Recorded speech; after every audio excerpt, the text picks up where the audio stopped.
লক্ষ্য বেঁধে দিলেন শুভেন্দু অধিকারী।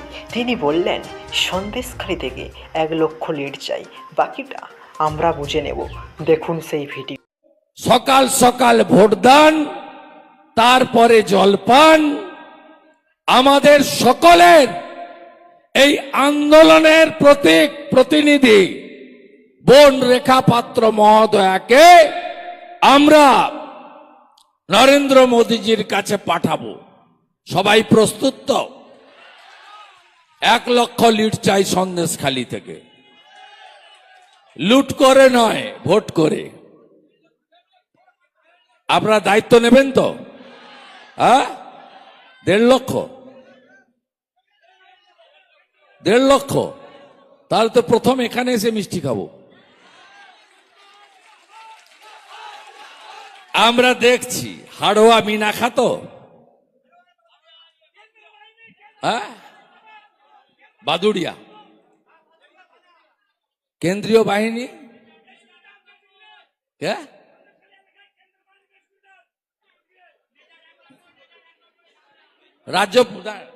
রাজ্য পুলিশ থাকবেন, আমি শুনতে পাচ্ছি, বলতে দিচ্ছি।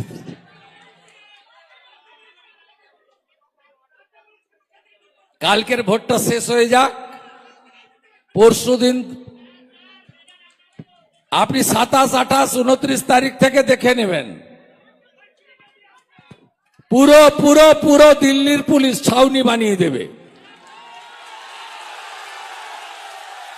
আরে ভরসা রাখুন, ভরসা রাখতে হবে তো। আমি প্রথম কবে বলেছিলাম? 30 ডিসেম্বর 2023, তাই তো? কোথায় বলেছিলাম? বসিরহাটে রেলের মাঠে। শাহজাহান, তোমার দিন গোনা হচ্ছে। 1 তারিখে বলল এই মেদিনীপুরের বুনোমোষ ছাল চামড়া ছাড়িয়ে প্যাকেট করে কোথায় পাঠিয়ে দেবে? বাড়ি পাঠিয়ে দেবে। আর ওর এখন ছাল চামড়া ছাড়িয়ে দেওয়া হয়েছে। আমি দাবি করব ওকে এই জেলে রাখা যাবে না, মোবাইল ফোন ব্যবহার করছে।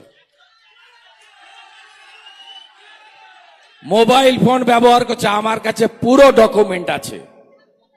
আপনি ভরসা রাখুন, ভরসা রাখুন। আপনি সিবিআই এখানে ক্যাম্প করেছে, সিআইএসএফ আছে এখানে।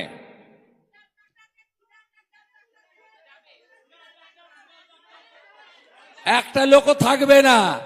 আরে সবুজ কাপড় লাগিয়েছিল জিয়ারউদ্দিন মোল্লা, কোথায়? কোথায় রাজবাড়ির জিয়ারউদ্দিন মোল্লা? গেরুয়া কাপড় খুলিয়েছিল দুর্গা মণ্ডপে। আপনি ভাবছেন এদের ছেড়ে দেবো আমরা? উল্টো করে ঝোলাবো, তারপরে সোজা করব। কেন ভোট দেবেন আমি আর বিস্তারিত যাব না। আমি শুধু একটা কথাই বলবো, 1 লক্ষ লিড সন্দেশখালি দিন, বাকি 6টাতে যোগ বিয়োগের অঙ্ক আমরা সবাই মিলে মেলাবো। দায়িত্ব আমার। আমাকে কালকে ভোট দিতে হবে, তারপরে আমি আপনাদের জন্য পুরোটা আছি, একেবারে গণনা শেষ করা পর্যন্ত। বসিরহাটের জন্য আছে। ভোট কিভাবে করাতে হবে গণতান্ত্রিক ভাবে, মমতার পুলিশকে সরিয়ে রেখে আমরা করব। আমি শুধু আগামী কয়েকটা দিন বলবো, 5টা ছেলে এখনো জেলে আছে। আমি সব বের করে দিয়েছি, হাইকোর্ট করে, রিট করে। আমাদের দেখুন, গণতন্ত্রে যদি আমরা রেখাকে দিল্লি পাঠাতে পারি, তাহলে এই আন্দোলন ভারতবর্ষের গণতন্ত্রের মহান উৎসবে জনতা জনার্দনের সিলমোহর পাবে। আমাদের ব্যবস্থাটা অর্থশক্তি, অস্ত্রশক্তি, বাহুবল, এগুলোর উপরে আমাদের ভারতবর্ষের সিস্টেম নয়। ভারতবর্ষের সিস্টেম হচ্ছে for the people, by the people, of the people, অর্থাৎ মানুষই শেষ কথা বলে। আপনারা রেখাকে জেতাবেন তো? আত্মীয় স্বজন যা আছে হিঙ্গলগঞ্জ আশেপাশে সবাই জোট বাঁধুন।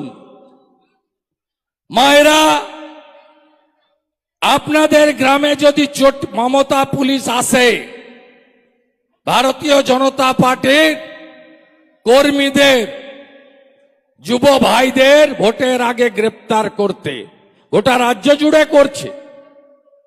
আগামীকালের যে ফেজ আছে তাতে গত 3 দিন ধরে যে অত্যাচার পুলিশ করছে, এই টার্গেট সব শিডিউল কাস্ট, সব জায়গায় শিডিউল কাস্ট। আমার এলাকায় 56 বছরের মহিলা শিডিউল কাস্ট পরিবার রথিবালা আড়িকে খুন করেছে। তো দর্শক, আপনাদের কি মনে হয় রেখা পাত্র বসিরহাট লোকসভা কেন্দ্র থেকে কি জয়ী হতে পারবেন? আপনারা কমেন্ট বক্সে কমেন্ট করে জানাবেন। কিন্তু শুভেন্দু অধিকারী একটা সিটও ছাড়ার লোক নয়। শুভেন্দু অধিকারী প্রতিটি লোকসভা কেন্দ্র ঘুরে প্রচার করেছেন এবং তিনি প্রতিদিন 3 থেকে 4টি সভা, জনসভা, পথসভা করছে। পরিশ্রম শুভেন্দু অধিকারীর কতটা সফল হবে এবং পশ্চিমবঙ্গে বিজেপি কটা সিট পেতে চলেছে, আপনাদের কি মনে হয়? আপনারা কমেন্ট বক্সে কমেন্ট করে জানাবেন এবং দেখতে থাকুন বাংলায় চাই।